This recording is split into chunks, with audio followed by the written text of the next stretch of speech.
Railway పోలీసులు మా తమ్ముడు బండికి లాకేశారు. హైదరాబాద్లో 2-3 సైట్లు ఉన్నాయంటే చూడటానికి వెళ్ళొస్తుండగా ఇది జరిగింది. ప్లంబర్ రాజేష్ని ఇక్కడ విషయం ఏం జరిగిందంటే మీకు ఉపయోగపడేది ఈ మ్యాటర్ కొద్దిగా చూడండి లాస్ట్ వరకు.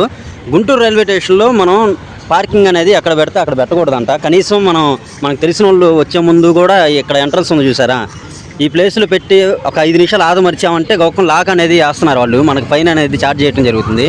మన బండికి కూడా అలాగే చేయడం జరిగింది. చూపిస్తూ ఉండండి. ఇదిగోండి మన బండి. ఇలాగ పోలీసు వారు అయితే మనకి ఇక్కడ ఇలాగ లాక్ అనేది నో పార్కింగ్లో పెడితే ఇలా అనేది వేస్తున్నారు. మనం దీనికి ఫైన్ ఛార్జ్ చేసుకొని కట్టి బండి తెచ్చుకోవాలి. ఎప్పుడైనా గమనించగలరు. గౌక్కనే ఇక్కడ అవుట్ సైడ్ అంటే స్టేషన్ బయట పెట్టేసి గౌక్కన లోపలికి వెళ్ళి వద్దాం అనుకునే మాత్రం ఆలోచన చేయొద్దు. ఎందుకు పాపం వాడు బండి అనేది పోలీసు వారు ఆపడం జరిగింది. అక్కడ వెళ్తున్నారు కదా, ఇప్పుడు వారితో మాట్లాడటానికి వెళ్తున్నా. వెళ్ళి ఆ ఫైన్ ఏదో క్లియర్ చేసేసి రావడం జరిగింది. ఇలాగ 1-2 సార్లు వాహనం బోర్డులన్నీ చూసుకుంటాయా అని చెప్పారు మాకు. మనం వెళ్ళి మాట్లాడటం జరిగింది. ఇప్పుడు ఏదైతే మన బండి ఉందో అక్కడ ఎదురు మనం పెట్టిన దగ్గర వెళ్ళిపోయి తీసుకొని రావడం జరిగింది. సార్ వస్తా ఉన్నారు 5 మినిట్స్లో. ఓకే ఫ్రెండ్స్, జాగ్రత్త. ఎప్పుడైనా సరే ఇలా నో పార్కింగ్లో చేసామో 1-2 సార్లు చూసుకోండి. కొద్దిగా అర్జెంట్ అయినా ఇబ్బంది లేదు. ఫైన్ మొత్తానికి చలానా కట్టేసి సార్ మాకు తెలియకుండానే పెట్టాను తప్ప వేరే ఉద్దేశం లేదని చెప్పి మొత్తం ఈ ప్రాసెస్ మొత్తంలో టైం బొక్క అని నాకైతే అర్థమైంది. నేను ఎందుకంటే కనీసం 2-3 గంటలు లేట్ అయింది మాకైతే బండి వచ్చేసరికి. ఏదైతే ఏముంది ముందు బండి వచ్చింది కానీ ప్రశాంతంగా వెళ్ళిపోయి టీ తాగడానికి కూర్చొని మరిన్ని వీడియోలు చేయడానికి లైక్ అండ్ సబ్స్క్రైబ్ చేసుకోండి ఫ్రెండ్స్. నేను మీ రాజేష్ని.